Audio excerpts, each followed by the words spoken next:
Welcome to waves media Telugu.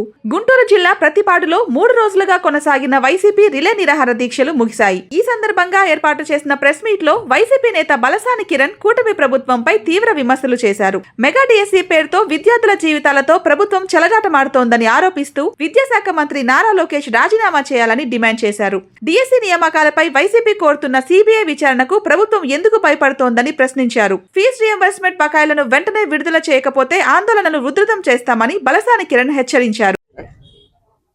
అందరికీ నమస్కారం.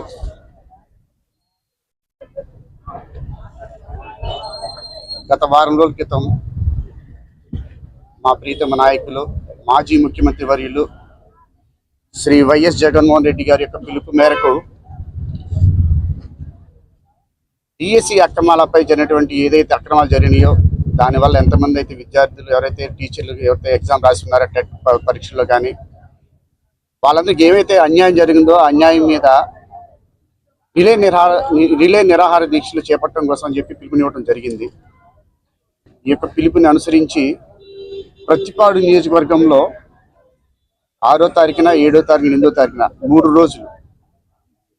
3 రోజులు కూడా దిగ్విజయంగా, అంటే ప్రతిపాడు నియోజకవర్గంలో ఎన్నడూ లేని విధంగా ఈ యొక్క రిలే నిరాహార దీక్ష, ఇదేదో ఒక ర్యాలీలు జరగడం అన్నీ కాదు, రిలే నిరాహార దీక్షకే దగ్గర వందల సంఖ్యలో అందరూ కూడా స్టూడెంట్స్ అటెండ్ అయ్యారు, కొంతమంది వేరే సంఘాల వాళ్ళు అటెండ్ అయ్యారు, అలాగే పార్టీ నాయకులు కార్యకర్తలు అందరూ కూడా అటెండ్ అయ్యి దీనికి ఈ యొక్క రిలే నిరాహార దీక్షకి సంఘీభావం తెలిపి ఎంతో ఘన విజయం ఇచ్చారు. అంటే అందరూ కూడా మీరందరూ చాలా సపోర్ట్ వచ్చింది మాకు. ఒకరోజేమో ఒక మండలం నుంచి, ఒకరోజు పెదనందిపాడు మండలము ప్రతిపాడు మండలం చేయగా, నిన్న కూడా వట్టి చెరుకూరు మండలం చేశాము, వాళ్ళు నిన్న పాల్గొన్నారు. అలాగే ఈరోజు భారీగా కాకుమాన మండలం నుంచి కాకుమాన మండలం ఉన్నటువంటి కార్యకర్తలు కానీ నాయకులు కానీ విద్యార్థులు కానీ అందరూ కూడా యువకులు కూడా అందరూ కూడా పాల్గొని ఈరోజు ఆఖరి రోజు జరుగుతున్నటువంటి ఈరోజు కార్యక్రమం కూడాను చాలా దిగ్విజయంగా పూర్తి చేసినందుకు పేరున ఇక్కడికి వచ్చినటువంటి కార్యకర్తలకి నాయకులకి అందరికీ కూడాను నా యొక్క హృదయపూర్వక నమస్కారాలు తెలియజేసుకుంటున్నాను. ఈరోజు ఈ డిఎస్సి తాలూకా ఈ యొక్క కార్యక్రమం రిలే నిరాహార దీక్ష చేపడుతుంటే మీరందరూ గమనించే ఉంటారు. ప్రతి చోట కూడా అంటే వేసినటువంటి నిరాహార దీక్ష చేసినటువంటి టెంట్లు కానీ, లేదనుకుంటే అక్కడ ఉన్నటువంటి శిబిరాలు కానీ వీటన్ని తొలగించడం, అక్కడున్న నాయకులను అరెస్ట్ చేయటం. ఇక విజయవాడలో చూసినట్లయితే మీరు చూసే ఉంటారు, అందరికీ తెలిసిన విషయమే, టీడీపీ నాయకులు డైరెక్ట్గా ఎమ్మెల్యే స్థాయిలో ఉన్నటువంటి క్యాండిడేట్ డైరెక్ట్గా వచ్చి దుమ్మికి దిగటం, అక్కడ ఉన్న వాళ్ళందరి మీద. అంటే అక్కడంటే మల్లాది విష్ణు గారు ఒక బ్రాహ్మణ కులానికి చెందినటువంటి వ్యక్తి. అక్కడ మీరు జరిగినటువంటి సంఘటన చూస్తుంటే ఎంత అమానుషం అనిపిస్తుందంటే ఆయన మీదకి గుడ్లు ఇస్తడం ఎంతవరకు సమంజసం? అలాంటి వ్యక్తి మీద మీరు గుడ్లు విసరొచ్చా? రాళ్ళు విసిరి గుడ్లు విసిరి ఆ యొక్క టెంట్ని అంతా కూడా పగలగొట్టడం అనేది ఎంతవరకు కరెక్ట్? మీరు ఈ విషయాన్ని గ్రహించుకోవాలా. ప్రజలందరూ గమనిస్తున్నారు. కూటమి ప్రభుత్వం వారికి ఒకటే చెప్తున్నాం, ఈ విషయాన్ని అందరూ చూస్తున్నారు, ప్రజలందరూ కూడా గమనిస్తున్నారు. మీరు అనుకున్నారు, ఆయన అంటారు బోండవమ్మ గారు మేము ఇంటికి వచ్చి కొడతాము, లేదనుకుంటే ఒక్కొక్కటి అంత తేలుస్తామని చెప్పేసి అంటున్నారు. ఒకటే చెప్తున్నాం బోండవమ్మ గారు ఈరోజు మీ దగ్గర మేబీ ఈరోజు మీ ప్రభుత్వం ఉండొచ్చేమో, లేదా మీ శీలం చెడిపోయిందని మీకు అనుమానం కలిగి ఉండొచ్చేమో. మీ శీల పరీక్షని ఏదైతే నిరూపించుకోవడం కోసం అని చెప్పి నిన్న జరిగిన సంఘటన వల్ల మీకు ఏదైతే శీల పరీక్ష జరుగుతుందో దానిలో మీరు నెగ్గుతారని అనుకున్నారు. ఇలాంటి సంఘటనల వల్ల అయితే చంద్రబాబు నాయుడు గారు ఎట్టి పరిస్థితుల్లో మిమ్మల్ని నమ్మరు. ఒకటి బాగా గుర్తుంచుకోండి, ఇలా రౌడిజం చేసి మీరు ఎలా రౌడిజం చేసుకుంటూ వెళ్ళిపోతూ ఉంటే ఏదో ఒక రోజు 100% వైఎస్ఆర్ కాంగ్రెస్ పార్టీ వచ్చిన తర్వాత మీ అరాచకాలకి, మీరు మాట్లాడిన బూతులకి కానీ ఏదైనా సరే ప్రతి ఒక్క దానికి కూడా సమాధానం చెప్పే తీరుతాం. ఇకపోతే ఈ యొక్క డిఎస్సి పరీక్ష గురించి మనం మాట్లాడుకోవాల్సిన అవసరం ఎంతైనా ఉంది. దీన్ని చాలా లోతుగా చెప్పుకోకుండా జస్ట్ ఎవరైతే మనం ఆలోచన విధానం మేరకు మనం ఏదైతే ఆలోచిస్తామో ఆ ఆలోచన వరకు మీకు చెప్తాను. డిఎస్సి పరీక్ష అనేది ఎవరికైతే మనం చదువుకునే పిల్లలు ఎవరైతే స్టూడెంట్స్ ఉంటారో వాళ్ళకి టీచర్ పోస్టులు అవి టెట్ ద్వారా యాక్చువల్గా వాళ్ళు ఎగ్జామ్ రాసి వాళ్ళు రావాల్సింది.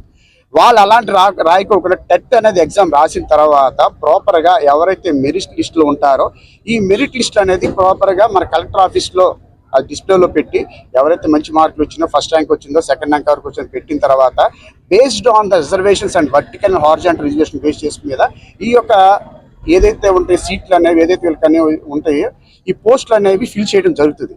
అది జరగకపోగా ఫస్ట్ మైనస్ ఏంటి, మీరు ఎట్టి పరిస్థితుల్లో కూడాను డిస్ప్లే పెట్టాల, మెరిట్ లిస్ట్ డిస్ప్లే అనేది పెట్టాల.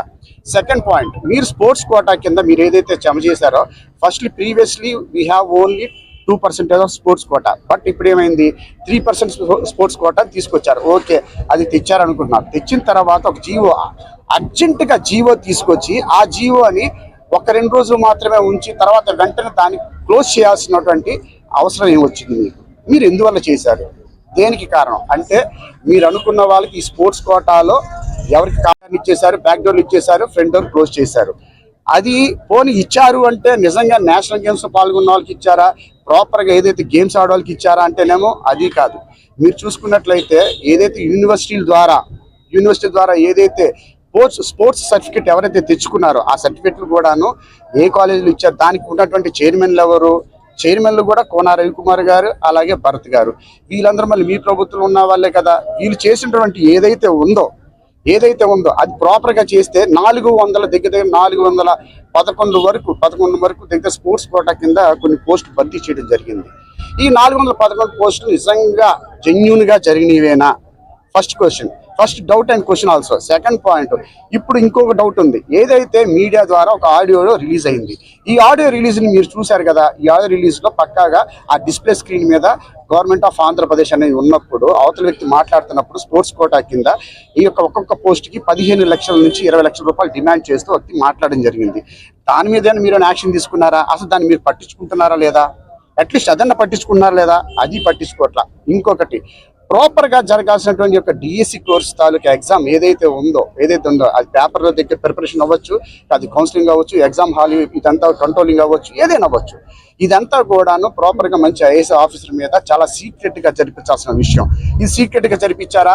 లేదంటే మీరు ఎస్సీఆర్టీ అనే పేరు మీద అక్కడ ఉన్నటువంటి కంట్రోల్కి అప్పచెప్పి అవుట్సోర్సింగ్ అప్పచెప్పినప్పుడు అవుట్సోర్సింగ్ పర్సన్ చేసినప్పుడు దీన్ని హౌ ఫార్ సెక్యూర్డ్గా ఉంటుంది? ఈ విషయం ఎంతవరకు సెక్యూర్డ్గా ఉంటుంది, ఎంతవరకు సేఫ్టీగా ఉంటుంది, ఎంతవరకు జెన్యూన్గా ఉంటుంది?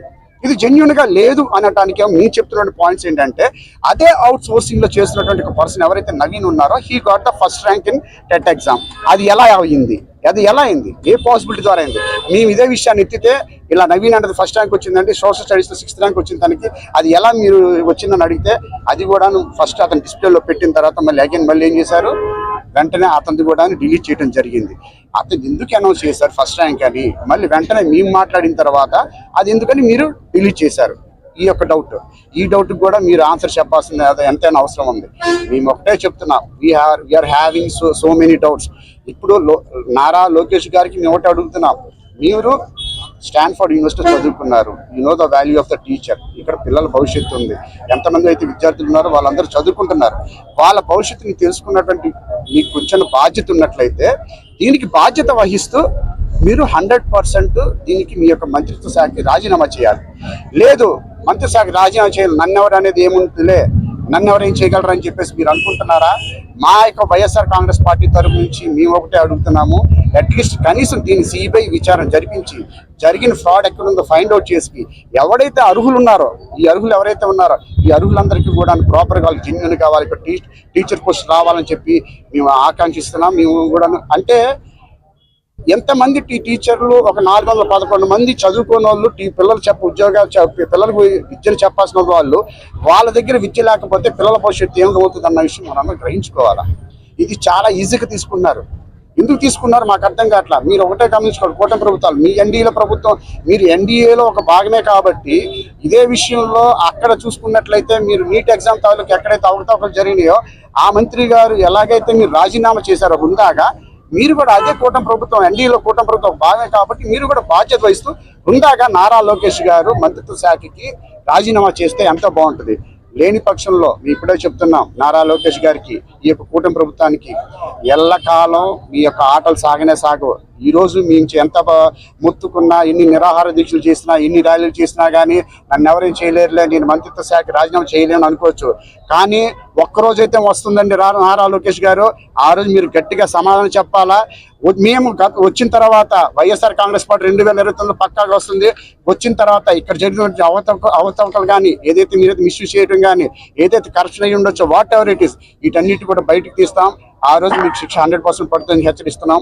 అలాగే ఇంకో విషయం, విద్యా దీవెన అవ్వచ్చు, వసతి దీవెన అవ్వచ్చు, లేదా ఫీజు రీంబర్స్మెంట్ అవ్వచ్చు.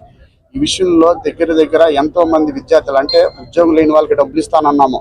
మనం నెలకి 3,000 రూపాయలు ఇస్తున్నాం, 20 లక్షల ఉద్యోగాలు కల్పిస్తున్నాం. కల్పించిన పక్షంలో నెలకి ఎంత కాదన్నా కానీ, అంటే సంవత్సరానికి దగ్గర 5 లక్షల ఉద్యోగాలు అనుకున్నాం, లేదా 4 లక్షల ఉద్యోగాలు అనుకున్నాం.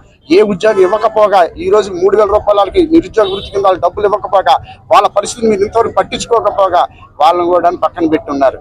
అసలు విద్యా దీవెన అంటే ఇంకా దారుణంగా ఉంది. ఎంతో మంది పిల్లలకి, నిజం చెప్తున్నా, ఎంతో మంది పిల్లలకి ఫీజు రియంబర్స్మెంట్ రాక వాళ్ళ ఇళ్లలో ఫైనల్గా ఉద్యోగాలకి, వాళ్ళు జాబులకి వెళ్ళి ఇంటర్వ్యూకి వెళ్ళినప్పుడు మెయిన్ ఏదైతే కోర్స్ సర్టిఫికేట్ ఉంటుందో ఆ సబ్మిట్ చేయడానికి వాళ్ళ దగ్గర డబ్బులు లేక, డబ్బులు తెచ్చుకోలేక ఎంతో మంది ఉద్యోగాలు కోల్పోతున్నారు. చంద్రబాబు నాయుడు గారు, అలాగే లోకేష్ గారు, మీకు ఒకటే చెప్తున్నాను, ఈ ఉసురు మామూలు ఉసురు కాదు. పిల్లల విద్యతో ఆడుకుంటున్నారు. ఇది మటుకు ఏమాత్రం మంచి పని కాదు. దయచేసి మీరందరూ ఆలోచించుకొని, ఏదైతే ఈ కూటమి ప్రభుత్వం దొంగతనంగా బూటపు మాయలతో ఏదైతే మాటలు చెప్పేసేసి ఇప్పుడు వరకు ఏదైతే ఇస్తానట్టు హామీలు అయితే నెరవేర్చలేదో అవన్నీ వెంటనే నెరవేర్చాలా. దగ్గర 9,500 కోట్లు ఈ రోజుకి బకాయి పడి ఉన్నారు. ఈ యొక్క విద్యా దీవెన అవ్వచ్చు, వసతి దీవెన అవ్వచ్చు, ఫీజు రీయింబర్స్మెంట్